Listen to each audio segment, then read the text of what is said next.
The champagne flute shattered against marble before Silas Thorne even stepped through the door. He didn't flinch. The sound of breaking glass had become background noise in his world. Sometimes it was celebration, sometimes warning, sometimes the last thing a man heard before his knees buckled. Tonight, it was just a clumsy waiter in the gilded prison called Palazzo d'Oro, scrambling to clean up his mistake before the wrong person noticed. Silas noticed everything. His hand rested on his daughter's shoulder as they crossed the threshold into the restaurant's main hall, where crystal chandeliers dripped golden light like honey over white tablecloths, and the kind of people who believed their money made them untouchable. The architecture was deliberately excessive, vaulted ceilings that swallowed sound, archways that created a maze of semi-private alcoves, and enough dark corners for his security team to blend into the shadows like the ghosts they were trained to be. Willow's fingers tightened around his wrist. "It's loud," she whispered, her voice barely audible over the manufactured ambiance of clinking silverware and hollow laughter. "It's safe," Silas corrected, though he wasn't sure if he was reassuring her or himself. Every person in this room had been vetted. Every entrance had a man he trusted. Every window was bulletproof. And yet, the knot in his chest hadn't loosened since they'd left the armored SUV. This was supposed to be normal. A normal father taking his normal daughter to a normal dinner, like normal people did on a Tuesday evening. Except nothing about Silas Thorne was normal, and pretending otherwise felt like wearing someone else's skin. Before we dive deeper into this story, make sure to subscribe. New stories unfold here every day, and trust me, you won't want to miss a single one. And don't forget to comment which state you're watching from. I love seeing where everyone's tuning in. The maitre d', a rail-thin man named Corso who'd been on Silas's payroll for 3 years, materialized with a practiced smile and a subtle nod toward the private dining room in the back. The sanctuary. The fortress within the fortress. "Your table is ready, Mr. Thorne." Willow's grip loosened, her posture already shifting into the resigned compliance that broke something in Silas every time he saw it. She was 8 years old and already understood that her life was a series of secured rooms and calculated distances. That warmth was a luxury her father's world couldn't afford. They were 5 steps from safety when Willow stopped walking. Just stopped. Silas's entire body went rigid, his mind immediately cataloging threats. The couple at table 7, the man by the bar with his back turned too deliberately, the waiter who'd glanced their direction twice. His free hand drifted toward his jacket, where the weight of his Glock provided cold comfort. But Willow wasn't looking at any of them. She was staring at a woman in a green dress. The woman sat at a small table near the center of the dining room, entirely the wrong location for anyone who understood how exposed it was, with a young boy who couldn't have been more than 7.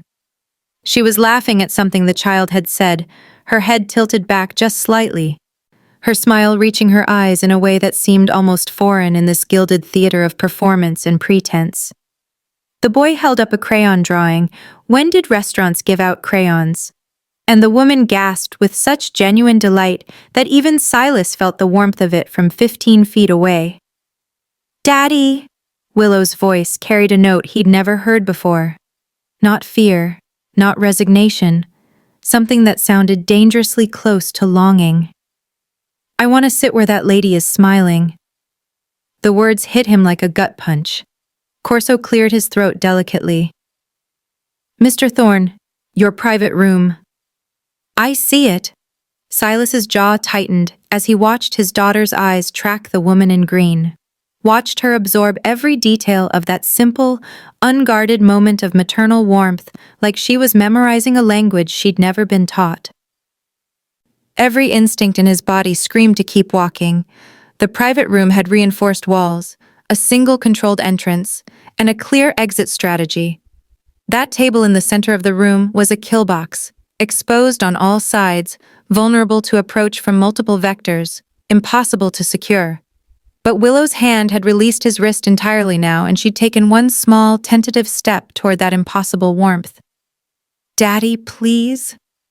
Her eyes met his, and there was something raw in them that made his chest constrict. "Just this once. I want to sit like normal people." Normal people. As if his daughter had any concept of what that meant. As if he could give her that gift wrapped in anything other than blood and calculated risk. As if one dinner at an exposed table could somehow unwrite 8 years of armored cars and security details and the cold, heavy knowledge that her father's love was expressed through barriers and bodyguards instead of bedtime stories. The woman in green laughed again, and her son beamed up at her with uncomplicated joy. Silas looked at his daughter, really looked at her, and saw the hunger there. Not for food, but for something he'd convinced himself she didn't need. Something money couldn't buy and power couldn't secure. He was going to regret this. Corso. His voice was granite. Cancel the private room. Get me that table.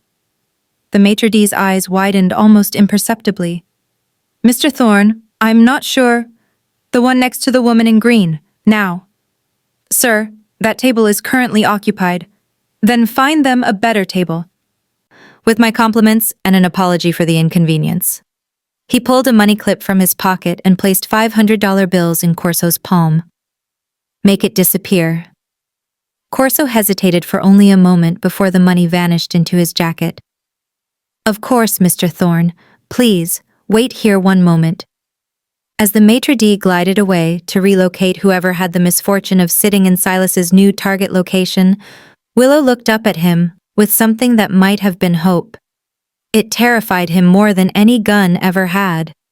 Because Silas Thorne had built his entire empire on one fundamental principle. Never show vulnerability, never expose your flank, never let anyone get close enough to matter. And his daughter had just asked him to violate every single rule that had kept them alive. For a woman's smile and a child's crayon drawing. He caught the eye of Marco, his head of security, positioned near the bar. A subtle hand signal conveyed the change in plans. Marco's face remained neutral, but Silas read the concern there. They'd gone over the security protocol for this dinner 3 times. None of those plans involved sitting in the middle of the goddamn room next to civilians. But Willow was already smoothing down her dress, her movements careful and practiced, like she was preparing for something momentous. And maybe she was. Maybe this was the closest thing to rebellion an 8-year-old girl in her position could manage, a whispered request to sit next to strangers who radiated the kind of warmth that had been systematically eliminated from her life. The woman in green glanced up as Corso approached her table, and for just a moment, her eyes met Silas's across the dining room. She didn't look away, didn't drop her gaze with the nervous deference most people showed when they recognized him. Instead, she held his stare with a calm, measuring assessment that triggered every predatory instinct in his body. This wasn't some naive civilian. This was someone who'd looked at dangerous men before and survived, which meant sitting next to her was either the best decision he'd made all week or the one that was going to get them both killed. Willow tugged on his hand, her small fingers wrapped around his scarred knuckles. Come on, Daddy, before she leaves.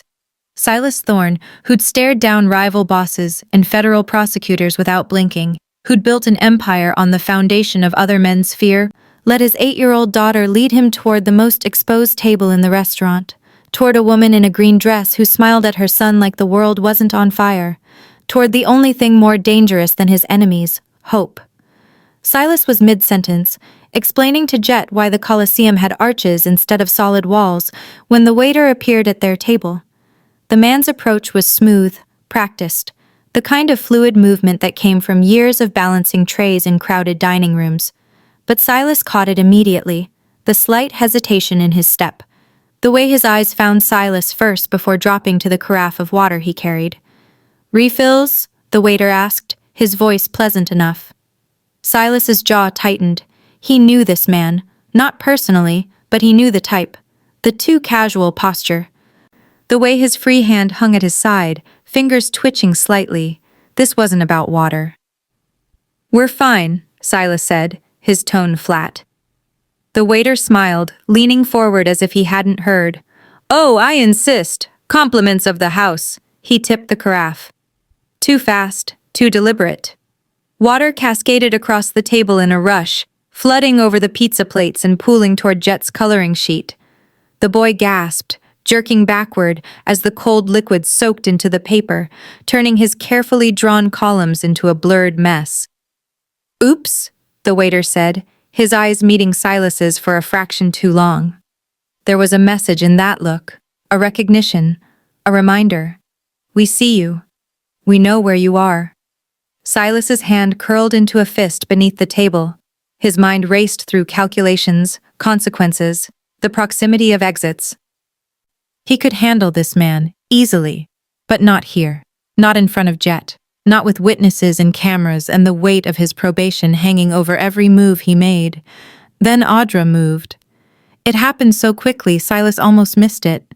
One moment she was reaching for napkins, the next she was on her feet, her chair scraping back as she stepped directly between the waiter and the children.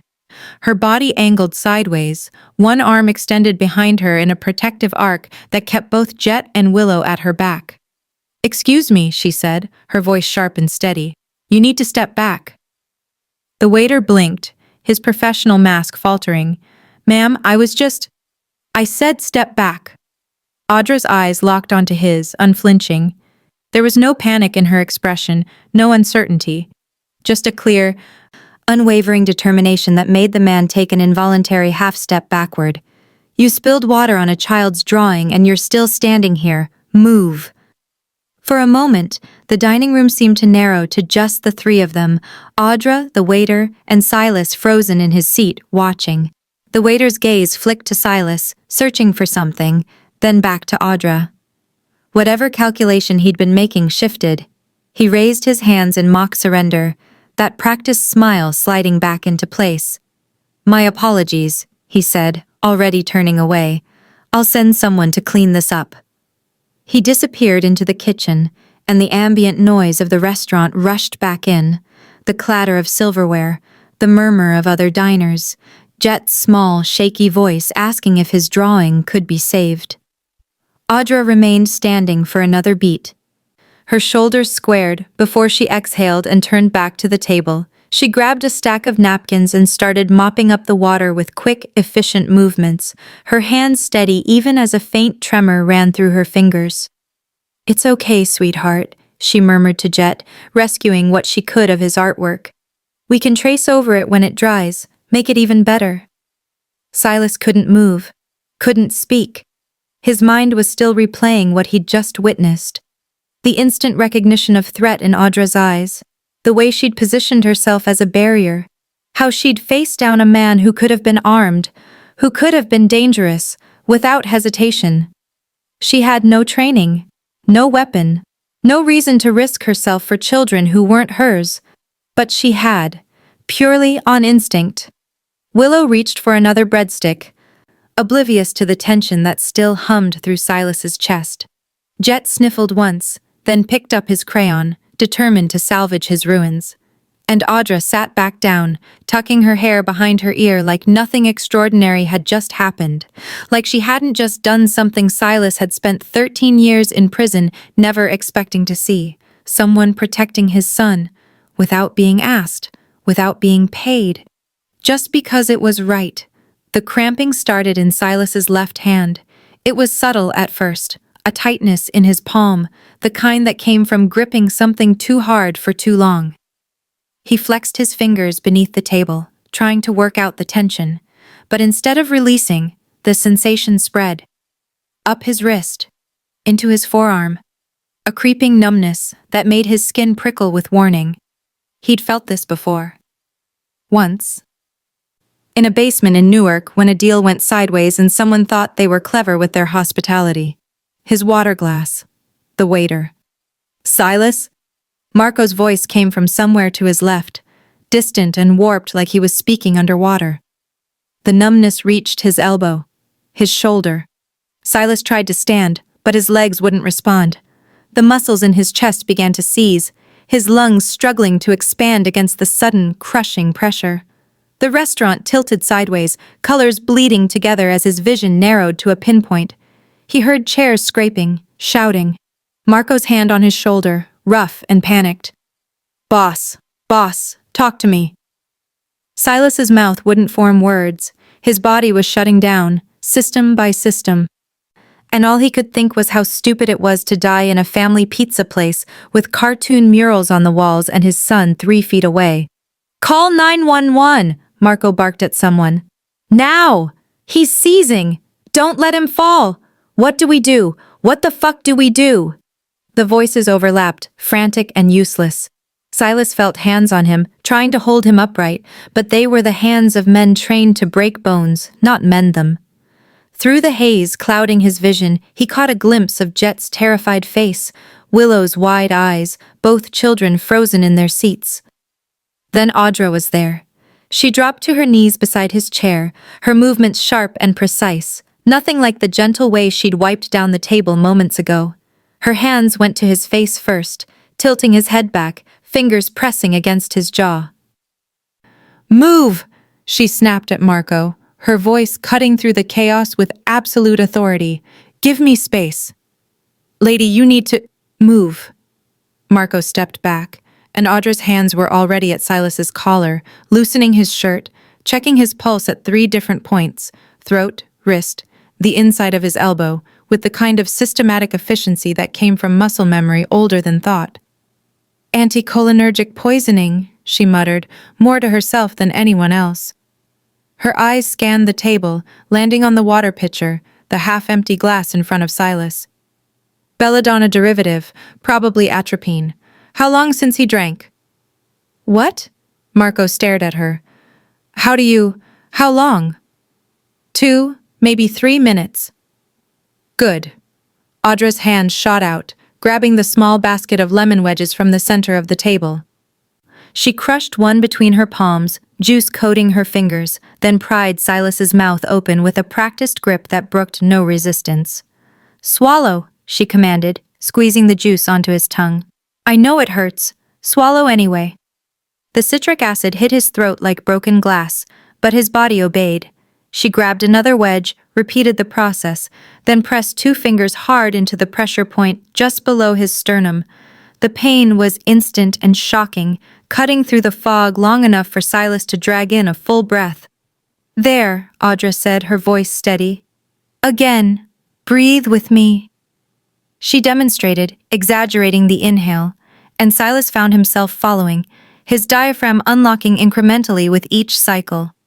The numbness in his limbs began to recede, replaced by a pins and needles burn that was almost worse but meant his nervous system was fighting back.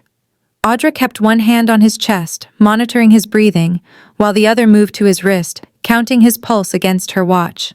30 seconds, a full minute. Her expression remained neutral, clinical, but Silas could see the slight furrow between her brows, the way she bit the inside of her cheek. "Someone get me baking soda and water," she said without looking up. "Now." One of Marco's men scrambled toward the kitchen, Silas's vision cleared by degrees. The first thing he saw, truly saw, was Audra's face inches from his own, her gray-green eyes focused and unflinching. No fear, no hesitation, just the absolute certainty of someone who had done this before, who had held life and death in her hands and knew exactly which threads to pull. She'd breached every layer of protection he had, slipped past trained killers who were supposed to keep him safe, and instead of ending him, she'd saved his life with lemon juice and pressure points in hands that moved like they remembered war. "You're okay," she said quietly. And for the first time since he was 16 years old, Silas believed someone when they said it. They moved him to the manager's office in the back, a cramped space that smelled of stale coffee and printer toner. Marco stood guard at the door, his hand resting on the gun beneath his jacket, while the rest of his men swept the restaurant and interrogated staff. Silas could hear raised voices filtering through the walls, the sharp crack of someone's palm hitting a table. He sat in the desk chair, his shirt still unbuttoned, his breathing steadier now, but his hands still trembling with residual adrenaline. Audra stood near the small window, her arms crossed, watching the parking lot like she expected another threat to materialize from the asphalt. Jet and Willow had been taken to a booth up front with 2 of Marco's men and orders to keep them distracted with as much soda and dessert as they could consume. Silas had caught Jet's eyes before they left, wide and frightened and trying so hard to be brave, and something in his chest had cracked clean through. "Sit down," Silas said. His voice came out rougher than intended. Audra turned from the window but didn't move toward the empty folding chair. I should check on the kids. They're fine. Sit. She hesitated, then lowered herself onto the chair with the kind of controlled movement that suggested she was conserving energy, preparing for what came next. Her hands rested on her knees, fingers still stained faintly yellow from the lemon juice. Silas studied her in the fluorescent light. The composed mask she wore so well was still in place, but he could see the hairline cracks now, the tension in her jaw, the way she held herself too still, like any sudden movement might shatter her entirely. Who are you? He asked. I told you. Audra Kane. I run a soup kitchen. Bullshit. The word came out flat. Final. Nobody moves like that. Nobody knows anticholinergic poisoning from symptoms alone. Nobody has hands that steady under pressure unless they've been trained for it. He leaned forward, ignoring the protest from his still recovering muscles. So I'll ask again. Who are you? Audra's gaze dropped to her hands. For a long moment she said nothing, and Silas wondered if she was going to bolt. Run for the door, grab Jet, disappear into whatever shadows she'd crawled out of. Then she exhaled, slow and deliberate, and when she looked up, the mask was gone. Captain Audra Kane, she said quietly, 18 Delta, Special Operations Forces medic. I did 3 tours in Afghanistan, 2 in Iraq, and 6 months in Syria that officially never happened. Her voice was steady, clinical, like she was reciting a mission brief. I was decorated twice, saved 43 lives in combat zones, trained field surgeons in trauma protocols. She paused, her fingers curling into fists.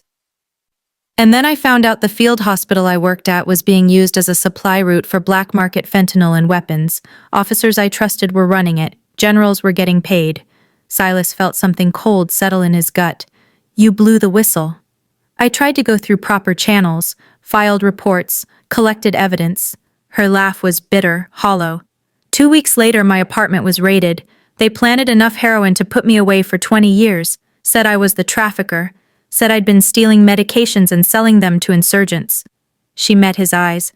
I had 72 hours before they arrested me, so I ran. And Jet? He was 4 months old. His father, my ex-husband, was one of the officers involved. He would have taken him, raised him in that system, taught him to look the other way. Her voice hardened. I couldn't let that happen. Silas sat back, processing. This woman had thrown away everything, her career, her honor, her identity, to protect her son from the same kind of corruption Silas had spent his life swimming through. She'd traded operating rooms and battlefield heroics for soup kitchens and obscurity, all to keep one small boy safe. You've been hiding for 8 years, he said. 9 in March. And the name? Real first name, different last name. New social security number cost me everything I had saved. She rubbed her temple. I don't practice medicine anymore. I don't keep credentials. I serve food and clean tables and pray nobody looks too closely. Silas thought about the way she'd positioned herself between the waiter and the children, the speed of her diagnosis. The absolute certainty in her movements when his bodyguards, trained killers, every one, had frozen in panic. She'd saved his life with skills she'd buried, reflexes she couldn't fully suppress no matter how deep she tried to hide them. Why tell me this? He asked. Audra's smile was sad, resigned. Because you were going to find out anyway. Men like you always do. She stood, straightening her shirt. And because you have a son, too, you understand what it means to protect something more important than yourself.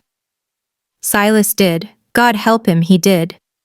The thug came through the side door, the one that led to the alley where deliveries were unloaded. Marco's men had swept the front, secured the dining room, locked down the main entrances, but this one slipped through the gap in their perimeter, moving with the hunched, jittery energy of someone high on adrenaline or something chemical. Silas saw him first. The flash of movement in his peripheral vision, the glint of something metallic. He was on his feet instantly, his hand reaching for the gun Marco had left on the desk. But the man wasn't coming for him. He grabbed Audra by the arm, yanking her backward with enough force to slam her against the wall. A knife appeared in his other hand, cheap, serrated, the kind bought at gas stations. He pressed it to her throat, breathing hard, his pupils blown wide. "You're the medic bitch, right?" His voice was slurred, desperate. "You saved the boss. That makes you valuable. That makes you a—" The office door banged open. Jet stood frozen in the threshold, but Willow had pushed past him, her face lighting up when she saw Audra. "Miss Audra, can we have—" She stopped, her eyes locked onto the knife. The man's hand twisted in Audra's hair, the thin line of red beginning to bloom where the blade pressed skin. For one heartbeat, the room held its breath. Then Willow's knees buckled. She didn't scream, didn't cry out, she just folded, her small body crumpling like someone had cut her strings. Her eyes rolled back, her breathing coming in shallow, rapid gasps that didn't seem to pull in any air at all. "Willow!" Silas moved, but Audra was faster.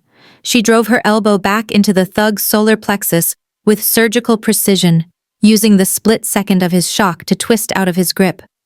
The knife clattered to the floor.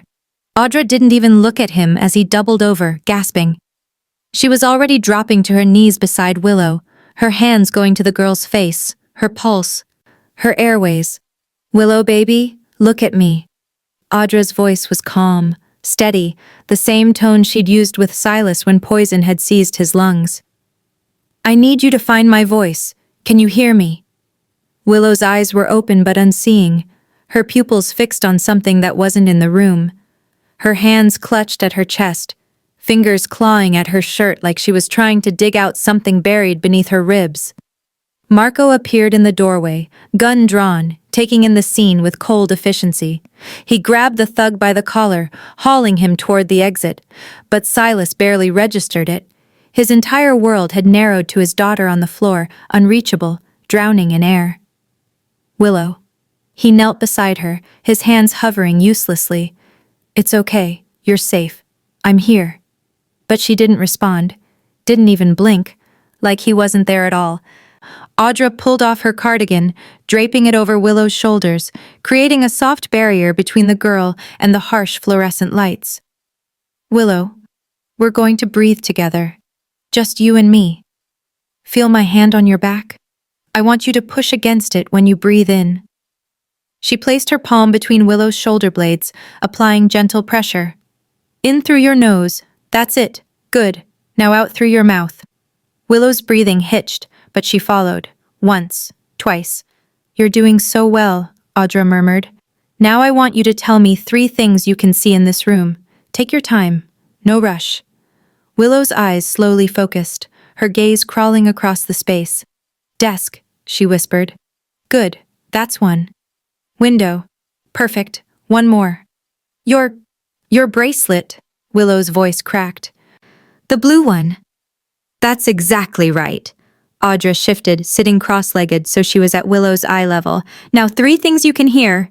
Your voice, the air conditioning, Daddy's watch ticking." The panic was receding from her face, color slowly returning to her cheeks. Audra kept going, walking her through textures she could feel, grounding her in the present with methodical precision.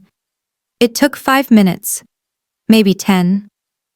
Silas lost track of time, watching this woman dismantle his daughter's terror with nothing but words and presence. When Willow finally sat up, still shaky but breathing normally, she crawled directly into Audra's lap. Not his, Audra's. And Audra wrapped her arms around the little girl like it was the most natural thing in the world, rocking her gently, whispering reassurances that Silas couldn't quite hear. He looked down at his own hands, hands that had broken bones, ended lives, commanded fear with a gesture. Hands that had built an empire on violence and control. Hands that couldn't reach his own daughter when she needed him most. But Audra could, without weapons, without threats, just by being there, by knowing exactly what Willow needed before the girl even knew herself. Silas had spent 13 years in prison learning that power was everything. He was just beginning to understand he'd been measuring the wrong thing all along. Vincent arrived 20 minutes later, his usually immaculate suit rumpled, sweat beating at his temples despite the November cold. Silas's consigliere was a man who'd negotiated truces with the Bratva, who'd stared down federal prosecutors without blinking. But right now, he looked like he'd aged 10 years in the last hour. "We have a problem," Vincent said, not bothering with preamble. He glanced at Audra, at Willow still tucked against her side, then back to Silas. "Can we speak privately?" "She stays," Silas said. "Talk." Vincent's jaw worked, but he nodded. "Vito's crew thinks you're out of commission. Word got back about the collapse. They're saying you're on life support, that the paralysis was permanent, that the organization's leaderless." He pulled out his phone, scrolling through messages. "3 of our distributors have already been contacted. They're being offered better terms to switch allegiance. We've got maybe 6 hours before this turns into a full mutiny." Marco swore under his breath. "We put out a statement, show them the boss is fine." "And look weak," Vincent countered. "We'd be admitting the attack worked, that they got close enough to poison him in a public restaurant with his own men standing guard. Every crew from here to Newark will see that as an opening." The men began talking over each other, strategies and counterattacks, suggestions that ranged from immediate retaliation to going into hiding until they could consolidate power. Silas listened, his mind running through scenarios, calculating odds, measuring the cost of each option in blood and territory. Then Audra spoke. "You're approaching this wrong." The room fell silent. Vincent stared at her like she'd just materialized from thin air. "I'm sorry, who—" "Let her talk," Silas said. Audra stood, settling Willow into the chair she'd vacated.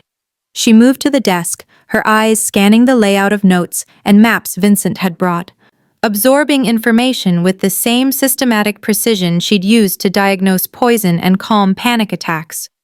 "The attack already happened," she said, her tone matter-of-fact. "You can't erase that, but you can control the narrative." She looked at Silas. "Right now, your rivals think they've won because they see your collapse as a failure of protection. They think your men couldn't keep you safe, that your organization is vulnerable." "Because it is," Vincent said flatly. "No." Audra's finger tapped the desk. "It's vulnerable because you're treating the attack like something to hide instead of something to weaponize." She turned to face them fully. "In combat medicine, we called it operational transparency. When something went wrong, when we lost a patient or a procedure failed, the worst thing we could do was cover it up. That's how mistakes multiply. The best thing we could do was document it, analyze it, and use it to prevent the next failure." Marco frowned. "This isn't a hospital. No, it's a war, and the principle is the same." Audra's eyes locked onto Silas's. "You don't deny the attack, you reframe it. You tell your people, and Vito's people, that the poison was a sophisticated military-grade compound that would have killed anyone else. But you survived because you had access to a specialist with a specific skill set that no one else has." Vincent's expression shifted from skepticism to calculation. "We make you look prepared instead of lucky." "Exactly. You turn the attack into proof of superior resources, not weakness." Audra crossed her arms. "Vito gambled everything on this move. He used a rare, expensive poison, risked exposure. And it still didn't work. That's not a victory for him. That's a massive failure. You make sure everyone knows it." Silas felt something click into place. She was right. Fear worked when you were untouchable, but the moment someone landed a blow, fear turned to opportunity, unless you controlled the story. "We'd need to go public with you," he said to Audra. "Make it clear you're part of the organization now." Her jaw tightened, but she nodded. "I know. That puts a target on your back, on Jet." "The target was already there the moment I intervened." Her voice was steady, resigned. "At least this way, we control how it's positioned." Vincent was already typing notes into his phone. "We could arrange a meeting.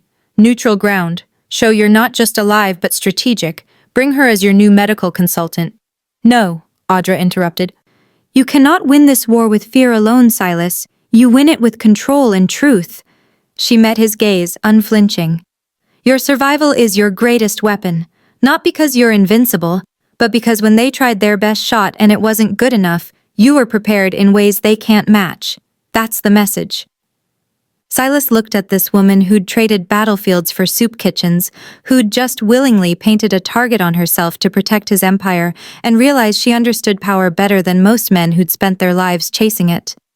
Set up the meeting, he told Vincent. We do this her way. The estate sat behind 12-foot walls topped with security cameras that tracked movement in overlapping grids, iron gates, motion sensors, armed men in discreet positions across 20 acres of manicured grounds. Silas had designed it himself during his first year out, a fortress that announced its impregnability to anyone foolish enough to approach. Audra looked out the car window as they pulled through the entrance, her expression unreadable. Jet pressed his face to the glass beside her, eyes wide. Whoa, the boy breathed. It's like a castle. It's a prison with better furniture, Audra murmured, too quiet for anyone but Silas to hear. He didn't argue. She wasn't wrong. Inside, the house was all dark wood and leather, expensive art chosen by decorators, rooms that echoed with emptiness despite the high-end furnishings. Willow appeared at the top of the stairs, still pale but steadier now, her eyes locking onto Jet with an intensity that surprised Silas. Do you want to see my room? She asked, shy but hopeful. Jet looked to his mother. Audra nodded, managing a small smile, and the children disappeared up the stairs, their footsteps fading into the east wing. Marco stationed men at every entrance. Vincent retreated to the study to make calls, mobilizing the response they'd planned. The house filled with purposeful movement, everyone executing their role in the machine Silas had built.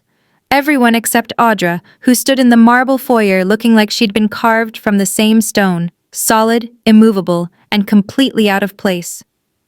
I'll have someone show you to a guest room, Silas said. You and Jet can stay in the south wing. It's secure, private, there's a bathroom attached, closet space. How long? She interrupted. How long what? How long do we stay here? Days? Weeks? She turned to face him. Until this blows over? Until you've eliminated the threat? Until Jet forgets what a normal life looks like? Silas felt irritation spark. Until I know you're both safe. Safe. She tested the word, finding it wanting. Your daughter just had a panic attack triggered by violence she witnessed in your presence. Is she safe? The barb landed clean. Silas's jaw tightened. That's different. How?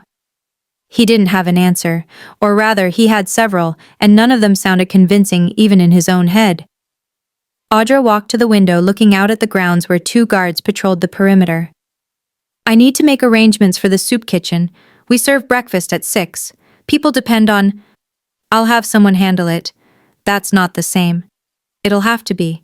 Silas moved to the bar, pouring himself 2 fingers of scotch he didn't really want.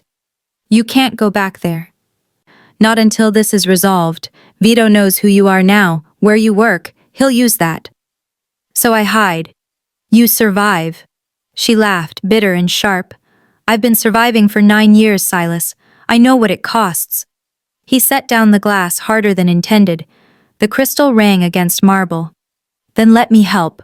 I'll set up an account. Whatever you need. New apartment, security, relocation if necessary. Name a number. Audra turned from the window, her expression somewhere between exhaustion and disbelief. You think this is about money? Everything's about money. Not this. She crossed to where he stood, close enough that he could see the faint scar above her left eyebrow, probably from some battlefield he'd never know about. You protect with walls and money. I protect with presence and truth. I don't need your money, Silas. I need to know you won't sacrifice my son's innocence for your war. I would never. You already are. Her voice was quiet but unyielding. The moment you brought us here, you made Jet part of this world. He's upstairs right now, probably looking at panic rooms and security systems and learning that home means armed guards and reinforced doors. She stepped back. That's not protection. That's indoctrination. Silas wanted to argue. wanted to explain that safety required sacrifice, that the world was cruel and you either built walls or got swallowed by it. But before he could form the words, small footsteps thundered down the stairs. Willow burst into the room, Jet trailing behind her, both children flushed and breathless with laughter. His daughter ran straight to him, wrapping her arms around his waist in a hug that felt like both comfort and condemnation. "Daddy," she said, her voice muffled against his shirt. "Jet's mom is the only one who makes me feel safe, not your guards." The words hit like a physical blow. Silas looked down at his daughter, then at Audra, who wasn't gloating or vindicated, just sad, like she'd watched him fail a test he didn't know he was taking. Jet tugged on Audra's hand. "Mom, Willow showed me the panic room. We're going to turn it into a secret base. Can we have snacks?" Audra knelt, brushing hair from her son's face. "In a bit, sweetheart. Why don't you two go wash up first?" The children disappeared again, and the silence they left behind was deafening. Silas looked at the fortress he'd built, the empire he'd reclaimed, the power he'd consolidated, and realized that his daughter felt safest with a woman who owned nothing, had lost everything, and somehow still knew how to create something his money couldn't buy.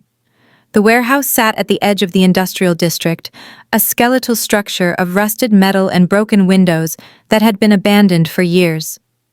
Perfect, neutral ground, public enough to discourage outright slaughter, isolated enough that what happened inside wouldn't draw immediate attention.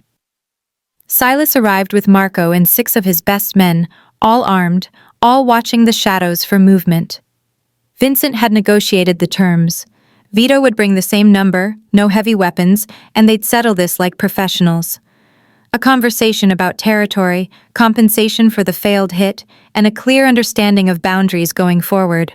Silas didn't believe a word of it. He'd left Audra back at the estate, positioned in his secure office, with access to the surveillance feeds Marco had set up, cameras hidden in the warehouse rafters, audio relays disguised as construction debris, a tactical overview that would give them eyes on every approach. She'd protested, wanted to be closer, but Silas had been firm. She wasn't a soldier, she wasn't going into a firefight. Her voice crackled through the earpiece now, steady and clinical. "I've got visual on your position. Vito's crew is entering from the east entrance. 7 men, not 6. The extra is hanging back near the loading dock." "Copy," Silas murmured, adjusting his position slightly. Marco tensed beside him, hand drifting toward his weapon. Vito emerged from the shadows, flanked by his lieutenant and 4 others whose faces Silas recognized from various operations over the years. They moved with the cautious swagger of men who thought they held the advantage. "Silas," Vito called out, his voice echoing off metal walls. "You're looking healthy for a dead man." "Disappointing, isn't it?" Silas stepped forward, keeping his hands visible. "I hear you've been spreading rumors about my condition." "Just stating what I observed. You went down hard at that restaurant." Vito smiled, all teeth and no warmth. "Lucky you had that medic bitch to save you." Silas felt Marco stiffen beside him, but he kept his own expression neutral. "Lucky isn't the word I'd use. Prepared, maybe." "Prepared," Vito laughed. "Is that what we're calling it? You got sloppy, Silas. 13 years inside made you soft. You bring your kid to a public place, let some nobody waitress play hero." "Wait!" Audra's voice cut through, sharp with urgency. "Silas, there's movement on the south catwalk. 3 men, they just came through a door I didn't know was there. They're positioned above you with— Shit, those are rifles." Silas's hand moved to his weapon, but Audra was still talking, her words coming fast. "Don't engage yet. Let me—" A pause, the sound of keys clicking. "Okay, the 7th man at the loading dock just signaled them. This is coordinated. Vito's stalling you into position." Marco's voice was barely a whisper. "How do we play this?" Silas scanned the warehouse without moving his head, catching the faint glint of metal on the catwalk. Vito was still talking, some speech about territory and respect, words designed to keep Silas focused forward while the trap closed around him. "Audra," Silas said quietly, "options. There's a support beam directly to your left, 12 feet. If you move now, it'll block the catwalk's line of sight. But Vito's men will react. You'll have maybe 3 seconds before this turns into a full engagement." Her voice shifted, that same calm authority she'd used when poison was shutting down his lungs. "Wait for my mark. I'm looping their communications frequency. When I give the signal, move left and drop. Marco, you've got the lieutenant. He's reaching for something in his jacket." Silas met Marco's eyes. His consigliere nodded fractionally. "The 7th man is on the move," Audra continued. "He's circling to cut off your exit. But there's a ventilation shaft behind you. The grate is loose. I can see it on camera 3. If you can get there, it leads to the north alley. Your cars are 60 seconds away if you run." "We're not running," Silas said. "Then you're fighting blind unless you trust me." A beat of silence. "Northeast corner, behind the old forklift. There's a breaker box. If I can get someone there to cut the power, the rifles lose their advantage in the dark. Your men know this warehouse better than Vito's. You've been surveilling it for 3 days. They haven't." Silas felt something slot into place. She was right. Every word of it. "Marco," he said. "Northeast corner. Move on Audra's signal." 3, 2. Audra's voice was ice. "Now!" The warehouse exploded into chaos. The warehouse was silent now except for the sound of zip ties being tightened around wrists and the low murmur of Marco's men calling for cleanup. Vito knelt on the concrete floor, blood trickling from a split lip, his eyes fixed on Silas, with the kind of hatred that came from total, humiliating defeat. 3 of his men were dead. The rest would wish they were by the time Marco finished questioning them. Silas stood over Vito, his gun hanging loose at his side, and felt nothing, no satisfaction, no triumph, just the cold calculation of what came next, the territory that would need to be redistributed, the alliances that would need to be reinforced, the message that would ripple through every crew from here to Boston. "Clean this up," he told Marco, then turned and walked out into the night. The drive back to the estate took 20 minutes. Audra was waiting in his office, still seated at the desk surrounded by monitors, her face pale but composed. She'd watched the whole thing unfold, every gunshot, every body that dropped, every moment where the plan could have collapsed into massacre. "Is it over?" she asked. "For now." She nodded slowly, then began shutting down the feeds one by one, her movements methodical. "I should check on the kids. Jet gets nightmares when I'm gone too long." "Wait." Silas closed the office door, leaning against it. "We need to talk." Audra's hands stilled on the keyboard. "If this is about payment, it's not." He moved into the room, trying to find words for something he'd never had to articulate before. "What you did tonight, the way you saw patterns my men missed, the calls you made under pressure, that's not something I can buy. That's not even something I can train. Silas? I want you as my head of security." The words came out more abrupt than he'd intended. "Not just for tonight, permanently, full advisory role, unlimited resources, whatever you need. You'd have authority over—" "No." He stopped. "No?" Audra stood, crossing her arms.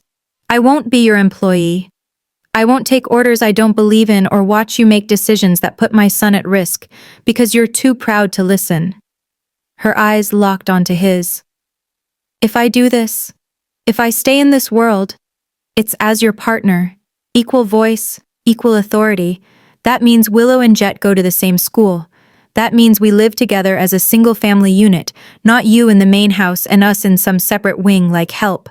And it means when I tell you something is a bad tactical decision, you don't override me because you're the boss." Silas felt something shift in his chest, some wall he'd built brick by brick over decades cracking down the middle. "You want a seat at the table?" "I want a family." Her voice softened. "A real one. Not a transaction. Not a security arrangement. I've spent 9 years running, Silas. I'm tired. But I won't trade one prison for another, even if yours has better walls." He looked at her.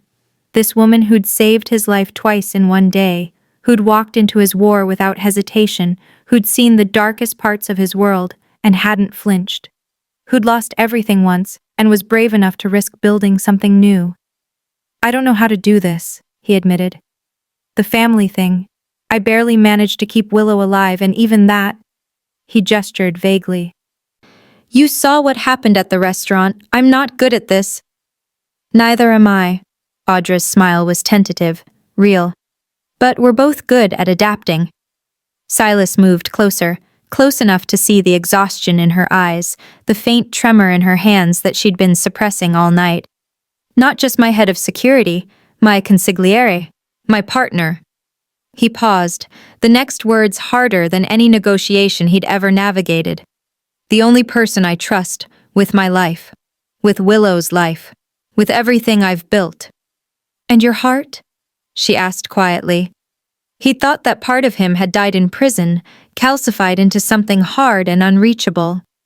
But standing here, watching her wait for an answer she had every right to demand, he realized it had just been buried, waiting for someone brave enough to excavate it. Yeah, he said. That too. Audra reached out, her fingers finding his. Then we have a deal. 2 weeks later, on a Saturday morning bright with unexpected sunshine, 4 figures walked through the estate's front gates. Silas carried Willow on his shoulders, her laughter ringing out as she pointed at clouds. Jet walked beside Audra, chattering about the science project he wanted to build, his small hand tucked securely in hers. They were heading to the park, just the 4 of them, no guards, no surveillance, just a family doing normal things on a normal day. Audra glanced at Silas, catching his eye, and something passed between them. An understanding, a promise. They'd both lost everything once. They'd both survived alone. But maybe, just maybe, they'd found something worth more than survival. They'd found each other. And that was enough to build on. Thank you for staying with me till the very end of this story. Every view, every comment, every moment you spend here keeps these stories alive. If you felt this one, make sure to subscribe and let me know you watched to the end.